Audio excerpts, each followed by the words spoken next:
In this video, we are going to have a quick overview of the chapter 3 of Robbins Pathology, which is inflammation and repair here. This is a quite extensive chapter, so we will be touching the main points here only. So inflammation is basically a response of the vascularized tissue to the toxic injury, and it is manifested in the form of increased vasodilation and increased vascular permeability, which leads to the release of the fluid as well as leukocyte outside the circulation to kill and eliminate the offending agent. Okay, inflammation is of two types. One is acute inflammation and what is chronic inflammation. Acute inflammation appears in minutes and hours, while the chronic inflammation continues for weeks, months or years. Okay. So this is the difference between acute and chronic inflammation. Acute appears in minutes or hours, and chronic slow it develops in some days. And cellular infiltrate in acute inflammation are neutrophils, while in chronic inflammation mainly macrophages and lymphocytes dominate. Tissue injury in acute inflammation is usually mild and self-limited, while in chronic inflammation there is extensive tissue injury, and systemic signs are more prominent in acute inflammation because acute inflammation is characterized by a storm of the inflammatory mediators, while in chronic inflammation local and systemic signs are less. Okay. External manifestation of inflammation include increased swelling, redness, pain, and loss of the function of the tissues. Okay, inflammation when it goes on for a long time, it destroys the body tissues and can make prone to person to different chronic disease. That's why it is also termed as the silent killer. In the next phase, what are the causes of inflammation? Inflammation can be due to different bacterial, viral, or fungal infection. It can be due to tissue necrosis or tissue death followed by physical injury or chemical radiation. It can be due to foreign bodies such as urate crystal or cholesterol crystal inside the body tissues, or it can be due to autoimmune reaction inside the body. So first step in inflammation is the recognition of the microbes or damaged cells. So microbes are basically identified by their specific molecular patterns, which are called pathogen-associated molecular patterns, and these pathogen-associated molecular patterns are identified by specific receptors on the leukocyte, which are called tool-like receptors. And moreover, the injured cells or the cells which have some cell damage, they are also identified by damage-associated molecular patterns, and one prominent receptor which identify this is inflammasome, which is present inside the cell, and it leads to the production of interleukin-1. Interleukin-1 is an inflammatory mediator. It recruits leukocytes and induces the inflammation. So if any mutation, gain of function mutation, or type of mutation in which function of this inflammasome is increased, it can lead to autoinflammatory syndromes. And interleukin-1 antagonists are the drugs which antagonize the action of interleukin-1 are useful tool against these autoinflammatory diseases. Moreover, certain circulatory protein, for example mannose binding protein and complement system protein and colectins etc. also recognize microbe and help to eliminate them. Next comes acute inflammation. Acute inflammation basically has three principal characteristics. First is dilation of the small blood vessel, then there is increased permeability of vasculature, and then there is a migration of the leukocyte to the site of injury and clearance of the offending agent. The vascular reactions are quite prominent in inflammation, and it can lead to the production of exudate or transudate. What is exudate? Exudate is basically fluid which collects outside in the extracellular fluid in response to increased vascular permeability. When vascular permeability supposedly increases and gap between endothelial cell increases, fluid moves out as well as the different cells and proteins moves out. So in response to increased vascular permeability, the fluid which collects out is exudate. However, if there is imbalance between hydrostatic pressure, for example the pressure inside the blood increases as compared to pressure which forces blood inside the blood. If pressure forcing blood to outside the blood vessel, which is the hydrostatic pressure, if it increases as compared to the chloride osmotic pressure of the proteins, then the fluid which moves out is called transudate. Okay, transudate is basically ultrafiltrate and does not contain proteins or the cells.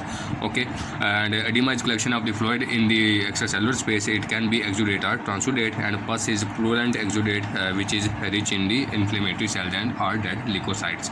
Okay, exudate is basically fluid in response to increased vascular permeability, while transudate is in response to the imbalance between hydrostatic pressures.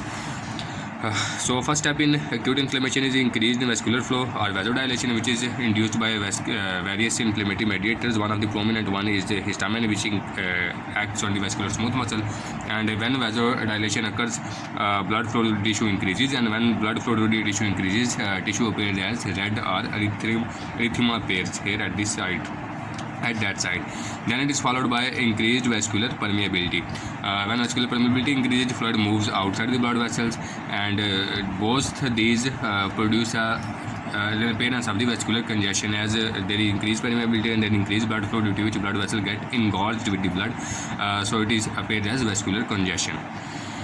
Okay, next is how the increased vascular permeability occurs at the site of the injury or inflammation.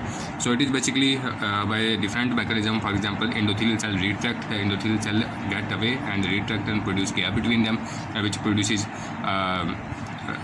you can say it produces an inflammatory exudate. Moreover, there can be endothelial injury which occurs by physical trauma or burns or so on, and there can be increased movement of the fluid across the endothelial cell, which is called transcytosis. And when fluid collects outside the extracellular spaces, lymph vessels also increase their transport towards blood again, and this is our compensatory response. And these lymph vessels can also become inflamed in response to any chronic or inflammatory insult, and inflammation of these lymph vessels is called lymphangitis, while inflammation of the draining lymph node is called lymphadenitis. And in response to inflammatory reaction, this is called reactive or inflammatory lymphadenitis. Then leukocytes are recruited to the site of inflammation. In acute inflammation, the leukocytes which are recruited are neutrophils. Neutrophils are more in number. They bind strongly to the selectin and integrins, and they are numerous and fast in action, so they first recruited. However, after 1 or 2 days, the response of neutrophil dies away, and then macrophages take the lead in clearing the offending agent. So in chronic inflammation, macrophages dominate and lymphocyte dominate, and neutrophil decline. So in normal blood vessels, which is supposedly this is the blood vessel and here is blood flow. So in center, RBCs are moving away. However, near the margin, here are leukocytes.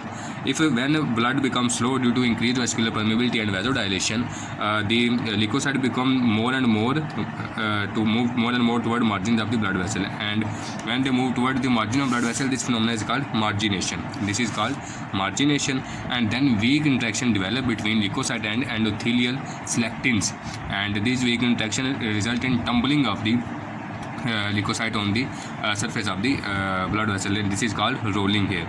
So two major families of molecules involved in adhesion and migration. One are selectin and other are integrins. Selectins produce this weak interaction which result in rolling. And what are the selectin involved? Three type of principal selectins are involved. One are E-selectins, which are present on the endothelial cell, P-selectin, which are present on platelet and endothelial cell, and L-selectin, which are present on the leukocytes. And the ligands are the specific glycoproteins bound to oligosaccharides containing sialic acid. So when cells get activated in response to inflammatory response or inflammatory mediators, selectins appear here, and they bind with the respective ligand and produce the rolling of the blood vessel, rolling of the leukocytes. And then there is firm adhesion, which is brought about by integrins, and integrins bind tightly with their transmembrane. Integrins are transmembrane 2-chain glycoprotein which bind tightly with their ligands, and then bring about the stop the leukocyte at the vascular surface, and then these cells then move out of the blood vessels. So what are the integrins are principally involved here? One is intracellular adhesion molecule 1, ICAM1, other is leukocyte function antigen 1, LFA1, and other is macrophage 1 antigen, and vascular cell adhesion molecule 1, and very late antigen 4. These are the different integrin molecules which are involved here to stop the leukocyte on the surface and then promote their movement outside. The movement outside the blood vessel basically facilitated by platelet endothelial adhesion molecule 1 or PCAM1, which is it promoted transmigration, and the leukocyte then releases collagenases and destroy the basement membrane to move out. However, there is not much damage to the basement membrane. You can see here these were the leukocyte, and then these leukocyte started rolling here, then their interaction developed here, and they stopped on the blood surface of the blood vessels, and then they move out of the blood vessel, and then next step is chemotaxis toward the site of injury. This chemotaxis is basically brought about by a chemical gradient, and this chemical gradient is formed by various bacterial products, various cytokines, and various components of complement system, especially C5a protein and various compounds of the arachidonic acid, which is leukotriene P4 principally. So they attack these leukocytes toward the site of injury, and where they clear the infection. So first cell which predominate are neutrophils, and neutrophil response continues for a few hours, then they are replaced by macrophages. Okay, however in certain infection, for example in Pseudomonas bacterial infection, cellular infiltrate is dominated by neutrophil for several days. Moreover, in viral infection, lymphocyte dominate. In allergic reactions, eosinophil predominate. In parasitic infection, also eosinophils dominate. So to stop this inflammatory reaction, various anti-TNF drugs are used. These drugs basically block the inflammatory mediators, and when inflammatory mediators are blocked, there is no activation of the leukocyte or endothelium, and this inflammatory process stops here. Okay, then we move on next. Next is process of phagocytosis. So phagocytosis is basically process in which they intake the offending agent and kill it. For example, this is an offending agent here. It bounds to the receptor on the surface of phagocyte, and these receptors are of different types. They can be scavenger receptors or Mannose receptors. Okay, they bind it and engulf it and form a phagocytic vesicle, which is called phagosome. This phagosome fuses with the lysosome and form phagolysosome. Then lysosome discharges its enzymes here, and there is also production of the reactive oxygen species. All this contribute to the killing of these cells. Okay, and how these different type of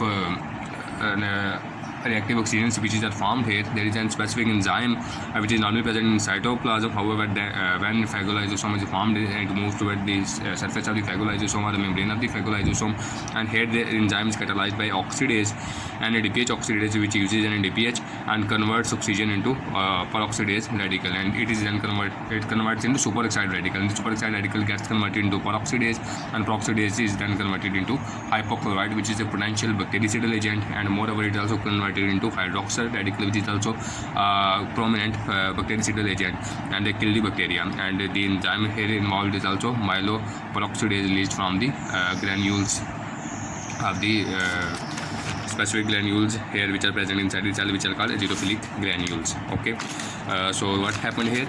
An ADPH oxidase catalyzed the production of the superoxide radical, which was converted into hydroxide, and hydrogen peroxide, and this hydrogen peroxide got converted to hydroxyl radical as well as hypochlorite radical, which are bactericidal.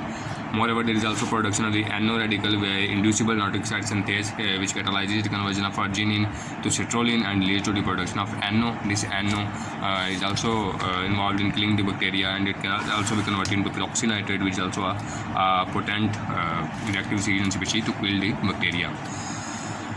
Next, there is also these reactive oxygen species, if they are left unchecked, they can cause cellular damage. So there are certain processes in the body which control their production and control them and prevent them from causing damage to the normal body tissues, and these are different enzymes. For example, the superoxide dismutase, this enzyme inactivates the different reactive oxygen species. Moreover, there is catalase enzyme, there is glutathione peroxidase enzyme, and moreover we also take antioxidant in diets which limit the damage caused by these superoxide radicals. Okay, next we move toward neutrophil extracellular traps. What are neutrophil extracellular traps? In the formation of neutrophil extracellular traps, different for example, this was a neutrophil, this was a neutrophil, these are different neutrophils. These neutrophil dive and they form a fibrillar network here. Okay, and this fibrillar network, they trap the offending agent, positive this is offending agent, and they release, they concentrate their enzyme. These enzyme trap and kill the offending agent here. Those are neutrophilic extracellular traps and needs, and this type of cellular death of neutrophil is called netopsis, and the nuclear material is lost here in this process, and this nuclear material is basically foundation of the for detection of the nuclear antigen in certain autoimmune diseases. So these leukocytes, when they damage or kill the offending agent, then can also cause the damage to the normal body tissues, and this damage to normal body tissues is somehow protected by antioxidant, but somehow if inflammation continues for long, there is damage to the normal body tissues. Okay, when the offending agent is cleared, then inflammatory response is terminated, and it is terminated because the various inflammatory mediators are cleared here, and when inflammatory mediators are cleared, inflammatory reaction dies out. The next topic is mediators of inflammation. There are different mediators of inflammation which are involved in inflammation, and we have to basically learn the tables of mediator inflammation basically here. These tables are very useful, and the question basically asked is like describe 10 mediators of inflammation, or there is a specific mediator given in MCQ and its function is asked, and so on. So principal mediator of inflammation include histamine, which causes vasodilation and released by mast cell, prostaglandins, which are synthesized by mast cell, they cause vasodilation, leukotrienes, which are released by mast cell, and leukocyte, they cause increased vascular permeability, chemotaxis, so on. Different cytokines here which we are given next also. Chemokines will increase chemotaxis, platelet activating factor which activates platelets, also cause increased vascular permeability and vasodilation. Complement system proteins perform different role, and kinins which also perform the role of increased vascular permeability and smooth muscle contraction, vasodilation, pain perceptions. Okay, these are different leukocytes which perform specific roles here. They can be asked in SCQ, like what you can say inflammatory mediators cause vasodilation. So in vasodilation, prostaglandin PGI2, PGE1, E2, D2 are involved in vasoconstriction. Thrombosin A2, C4, D4, E4 are involved in increasing vascular permeability. Leukotriene C4, D4, E4 are involved in chemotaxis. B4 is involved, and smooth muscle contraction. These are different are involved. So you have to learn basically their individual roles. Next, this table is very important because it's basically differentiates acute and chronic inflammation. So in acute inflammation, principal inflammatory mediators are tumor necrosis factor, interleukin 1, interleukin 6, chemokines, and interleukin 17. While chronic inflammation, interleukin 12, interferon gamma, interleukin 17 are involved. What TNF does, it causes the endothelial adhesion molecule and secretion of other cytokines, including it also causes systemic effects. Interleukin 1 is similar to TNF and causes systemic effects including fever.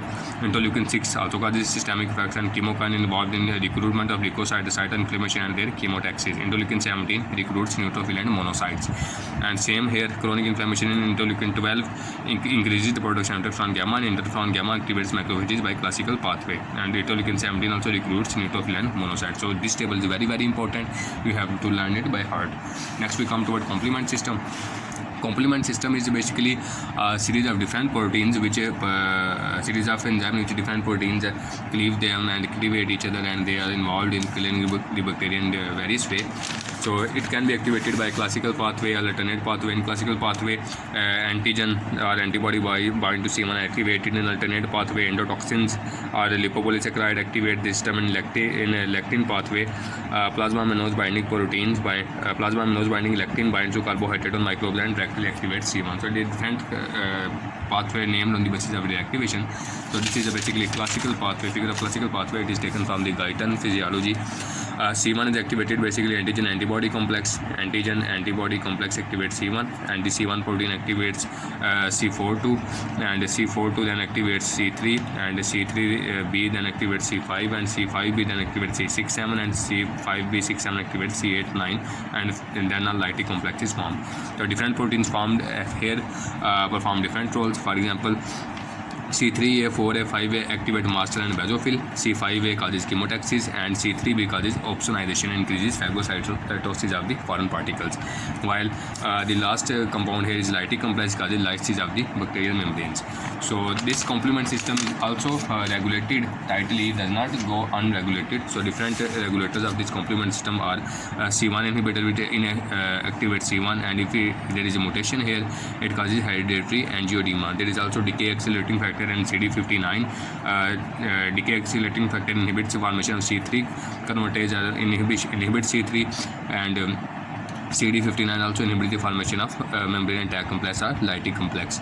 And then there is a factor H. This factor H is a plasma protein that acts as a cofactor for proteolysis of C3 convertase, and there is factor H inhibitor is deficiency resulting in excessive complement activation. Mutation in active factor H are linked to a specific disease which is called hemolytic uric syndrome. Okay, so these are different inhibitors of the complement system, and this is also an important university CQ here which is frequently asked. So next mediator tables is similar to previous tables. You have to learn it, and then we move toward the morphological patterns of acute inflammation. So acute inflammation basically manifests itself in 4 different forms. One is serous inflammation, then fibrinous inflammation, then is purulent or suppurative inflammation or abscesses, then there are ulcers. So serous inflammation is basically inflammation of the serous cavities here, which can involve pleural cavity, pericardial cavity, peritoneal cavity, and here the destructive organisms are not involved, and there is not the leakage of the fibrinous protein outside the blood vessel, and you can say the permeability, vascular permeability is not too large to cause the leakage of fibrinogen. So it is basically serous inflammation in which the fluid which is accumulated, it basically poor in the proteins. Next is fibrinous inflammation. Fibrinous inflammation, vascular leaks are large here, so there is the release of the fibrinogen, which can lead to the formation of the clots. It can be occur in meninges, pericardium, pleura, and so on, and it can lead to the scarring of the tissues due to fibrin involvement. And if it occurs in the cavity, body cavity here, so it is called organization. Next is purulent or suppurative inflammation, in which some pyogenic organisms involved in it leads to the formation of pus, and pus can be localized in different body tissues. In that case it is called abscesses, and abscesses are of central importance because abscesses, it is difficult sometimes to treat abscesses with antibiotics, and they can be required to drain them surgically. Next are ulcers here. So ulcers are basically defects in the surface of the tissue or skin, and they manifest the signs of both inflammation, acute and chronic inflammation, as well as some signs of tissue repair here. So what are the outcomes of acute inflammation? Acute inflammation, if it was mild and there was mild tissue destruction, it is completely resolved. However, if the tissue destruction was somehow large here, then it is healed by formation of connective tissue or scar formation. However, if it does not heal by scar formation too, it can lead to the chronic inflammation, and chronic inflammation causes extensive tissue damage. So what are the causes of chronic inflammation? It can be due to persistent infection such as Mycobacterium tuberculosis infection. It can be due to autoimmune reaction. It can be due to prolonged exposure to toxic agent. For example, some occupational disease can arise here due to prolonged exposure of the foreign particles, and there can be a atherosclerosis due to deposition of the cholesterol, and so on. So what are the morphological features of the chronic inflammation? Chronic inflammation, there is an infiltration with the lymphocytes. Lymphocyte and macrophages predominantly dominate in this condition. There is extensive tissue destruction, and there are attempts of healing which can lead to the scar formation and fibrosis. So next is the role of different cells involved in chronic inflammation. So most important cell involved are macrophages. These macrophages are present inside the tissues which are derived from embryonic yolk sac, and they can be recruited from the blood monocytes. Blood monocytes move out to the tissues and get converted to the macrophages, and these blood monocytes rise from the hematopoietic stem cells in bone marrow. Okay, so there are two classical pathways in which these macrophages are activated. One is classical pathway, and another is alternative pathway. In classical pathway, macrophages are called M1. In alternate pathway, they are called M2. In classical pathway, they are activated by tumor tool-like receptor ligand, interferon gamma, or microbial products. And when they are activated by classical pathway, they lead to the production of reactive oxygen species, NO, or lysosomal enzymes are regulated, and they promote the inflammatory reaction, and they release plethora of the other cytokines which promote the inflammation. However, if they are activated by alternate pathway, in alternate pathway interleukin 13 and 4 are involved, and they release interleukin 10 and TGF beta. These mediators are basically involved in tissue repair, and they decrease the inflammation. So M1 macrophages cause inflammation, and M2 macrophage inhibit inflammation and promote tissue repair. Moreover, role of macrophages is dual. Macrophages are basically antigen presenting cells. They present antigen to the leukocyte, and leukocyte get activated. These leukocytes release various inflammatory mediators, which in turn activate the macrophages again, and these activated macrophages then release more you can say inflammatory mediators which recruit more leukocytes. So our series continues here. Next is role of lymphocyte. Lymphocyte basically are CD4 and CD8 cell. They can be CD4, they can be CD8. CD8 are basically cytotoxic cells which directly kill the microbe, and CD4 cell there can be helper lymphocyte.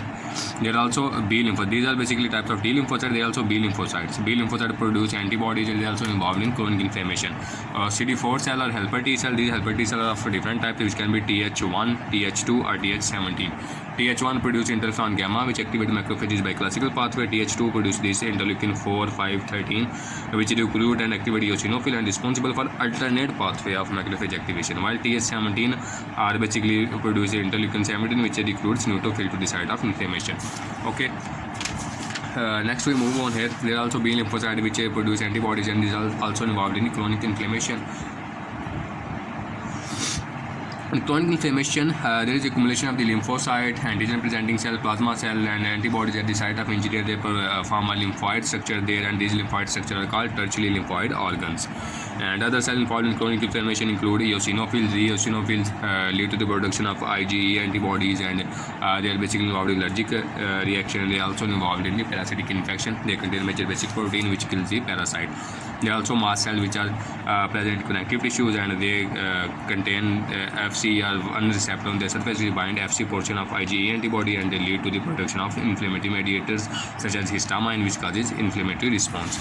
Moreover, neutrophils can also be involved in certain chronic inflammation, for example osteomyelitis, and they can be in lungs in chronic damage. So such a pattern is called acute on chronic pattern. Next inflammatory pattern is granulomatous inflammation, which is a type of chronic inflammation in which there is central necrosis. Then there is a collection of macrophages, and this collection of macrophages basically become enlarged due to accumulation of extensive amount of the cytoplasm, which is called epithelioid cells. They can also be get converted into Giant cells, and they are surrounded by lymphocytes, and lymphocyte rim can also be surrounded by fibroblasts. So this is a characteristic pattern of granulomas. For example, in center there can be necrosis, then there can be macrophages, and then there can be lymphocyte, and then can be fibroblast. So this is granulomatous inflammation. It can be of immune granulomas which are found in autoimmune diseases, and there can be foreign body granulomas in which there is a foreign body which cannot be engulfed by macrophages, and this can be talc sutures or so on, and macrophages sound them, try to engulf them but cannot engulf them, which leads to the production of granuloma. So granuloma are important to identify in certain diseases because they only arise in a few diseases, and each one of them has their specific pattern. They are principally involved in tuberculosis, leprosy, syphilis, Karzai disease, sarcoidosis, and Crohn's disease, and their specific identification pattern is written here. You can outline it. Next are different systemic effects of inflammation. Systemic effects of inflammation are called acute phase response, and it is manifested in the form of fever, and all these substances which alternate the set point of body are called pyrogens, and this fever is basically in response to interleukin-1 and tumor necrosis factor, which increase the production of prostaglandin PGE2, which alters the set point of brain. Then there are certain acute phase proteins which include C-reactive protein, fibrinogen, and systemic amyloid A. CRP and systemic amyloid A bind the microbial cell walls and opsonize them. Moreover, the fibrinogen causes the Rolex or stacks of the RBC. When RBC gets stacked here, then their ESR sedimentation rate increases, which is a diagnostic marker for the inflammation. Okay, then there are leukocytosis. When there is infection, leukocyte increase in number, which is called leukocytosis, and there can be increased neutrophilia, or in viral infection there is increased lymphocytosis, and in parasitic infection there is eosinophilia. However, certain infections such as viruses, rickettsia, or certain protozoa can decrease the number of leukocytes, which is called leukopenia. Other manifestations include tachycardia, increased blood pressure, decreased sweating, and so on. Inflammation, if bacterial infection spreads too much or sepsis occur, then there are other manifestations due to storm of the inflammatory mediators include DIC, hypotensive shock, metabolic disturbances, insulin resistance, hyperglycemia, and so on. And this is called septic shock. It can also occur in severe injury to body tissues by burns or pancreatitis. In this case, it is called systemic inflammatory response syndrome. The next topic is tissue repair. When there is tissue injury, there is tissue repair, and in tissue repair, alternatively activated macrophages are basically involved, and it can be by regeneration or it can be by formation of connective tissue, which is scar formation. So if we move towards regeneration, so depending on regenerative capacities, tissues are divided into three categories. One are labile tissue. In labile tissue, there is a constant pool of the you can say stem cells which continue to divide and replace the lost cell. It is common in the epithelial lining of the skin, oral cavity, vagina, cervix, and different body ducts, and so on. And other tissues are stable tissue in which cells are normally in G0 phase. However, if there is some injury, they can move from G0 phase into dividing phase, and it includes the parenchyma of most solid organs such as liver, kidney, pancreas. However, the capacity of kidney and pancreas is limited. Other tissues are called permanent tissue, such as neuronal tissue or cortic tissue, in which there is no division, and if there is damage, it can lead to the formation of scar or fibrosis. Skeletal muscle also have very limited capacity to divide, and basically this capacity is by endomysial sheet, and they are also included into the permanent tissues. So cell proliferation is driven by different mediators here. We have growth factors to bind to extracellular matrix protein, and there is a complicated, you can say, interaction between extracellular matrix protein and these growth factors lead to the increased production of the cells. So what is the mechanism of tissue regeneration? In tissue regeneration, the remaining residual cells can divide and replace the lost cell, as well as new cell can arise from the stem cell present in specific tissues. So these both approaches are employed in the process of regeneration. In the same way, regeneration also occurs in the same way. The residual cell can also divide in response to interleukin 6, which is produced by Kupffer cells, and hepatocyte growth factor, which is also produced by normal cell, which is also produced by different cell types here. Okay, liver regeneration can also occur by progenitor cells, which are present in the canals of herring, and they also replace the lost cell. Up to 90% of the lost liver can be replaced by liver regeneration. If the regenerative capacity is lost of tissue, because if there some basic framework of the tissue is destroyed here, or there is extensive damage, then it is repaired by scar formation. Scar is not a normal process of you can say regeneration. However, it can give some strength to the tissues and can compensate the lost mechanism to some extent. What are steps in scar formation? First, there will be formation of hemostatic plug at the site of injury. Then there will be inflammatory response. Then inflammatory response will decline away, and repair process will start. And this repair process will lead to proliferation of different type of the cell, which include epithelial cell, which will cover the lost defect, endothelial cell and vascular cell will promote angiogenesis to that tissue, and fibroblast will lay down the collagen there and lead to the production of scar here, and then the remodeling of the scar tissue will occur. Okay, the healing of wound can be by primary intention or secondary intention. A closely posed wound in which the edges are wound are close together, healing by primary intention, in which scar formation is limited or very small. However, if there is a gap between gaping wound, then there is extensive deposition of scar tissue here. This is called secondary intention. Then there is step of angiogenesis. How angiogenesis occurs? In angiogenesis, first step is there is vasodilation. This vasodilation in response to vascular endothelial derived growth factor, which causes NO production. This NO production induces the vasodilation. Then the pericytes move away, and then there is formation of the you can say stump here, vascular stump here. Then endothelial cell migrate here and grow out this tube, and after this tube is grown, then pericytes are deposited, small muscles are deposited, and new blood vessels is formed here. So these are different steps which are written here, and different growth factors involved here include vascular endothelial derived growth factor and fibroblast growth factor and platelet derived growth factor TGF beta, which are involved in this process. And platelet derived growth factor includes smooth muscle cells of the blood vessel, and TGF beta suppresses the endothelial proliferation and migration, enhances the production of extracellular matrix protein around the blood vessel. There is also notch signaling in vascular endothelial derived growth factor. There is a cross signaling between them, ensures proper spacing between the blood vessels. This causes blood vessels to be formed at appropriate spaces. Moreover, extracellular matrix protein also involved in this process, and enzymes such as tissue metalloproteinases are involved, which clear the matrix and help the tube to grow. These newly formed blood vessels are leaky because vascular endothelial derived growth factor also increases vascular permeability, though there is some amount of edema which exists for some time, then it is cleared. Next is the activation. Next is the how scar formation or deposition of the collagen occurs. So it is basically recruitment of the fibroblasts, which induces the formation of the scar tissue and deposition of collagen here. So first, the fibroblasts move towards the site of injury. They proliferate and increase in number. Then they start secreting the extracellular matrix proteins, and different cytokines which are involved in this process include platelet-derived growth factor, fibroblast growth factor 2, and transforming growth factor beta. Transforming growth factor beta is most important in this process. Transforming growth factor beta levels are primarily controlled by post-transcriptional activation of the transforming growth factor beta. It stimulates the fibroblast migration and proliferation, and increases the synthesis of collagen and fibronectin, and decreases the degradation of extracellular matrix protein by inhibiting metalloproteinases. So it is basically promoting the deposition of collagen and extracellular matrix proteins. So as the healing process continues, the number and of proliferating fibroblasts decreases, and new blood vessels also decrease, but fibroblasts become more secretory in nature, and they release more and more extracellular matrix component. Extracellular matrix become extensively deposited at that site.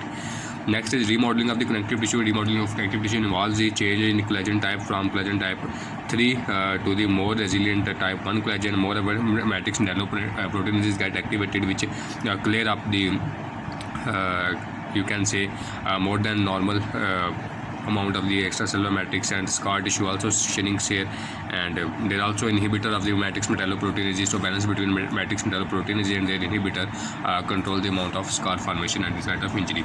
So there are different factors which impair the tissue repair. These can be systemic or local. Systemic factors include infection, diabetes, nutritional status, and glucocorticoids. Glucocorticoids basically inhibit the TGF beta production, and when this production of this is inhibited, tissue repair process is inhibited and inflammation continues. So it is basically inhibiting transforming growth factor beta and diminish fibrosis. So corneal infection glucocorticoids are used because they reduce the likelihood of opacity due to collagen deposition.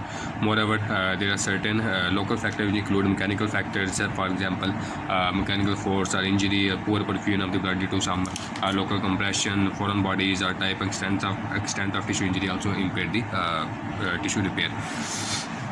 So chronic wounds, there can be defects in chronic wound healing which can lead to venous leg ulcers which are prominent in varicose veins. There can be arterial ulcers which are prominent in atherosclerosis.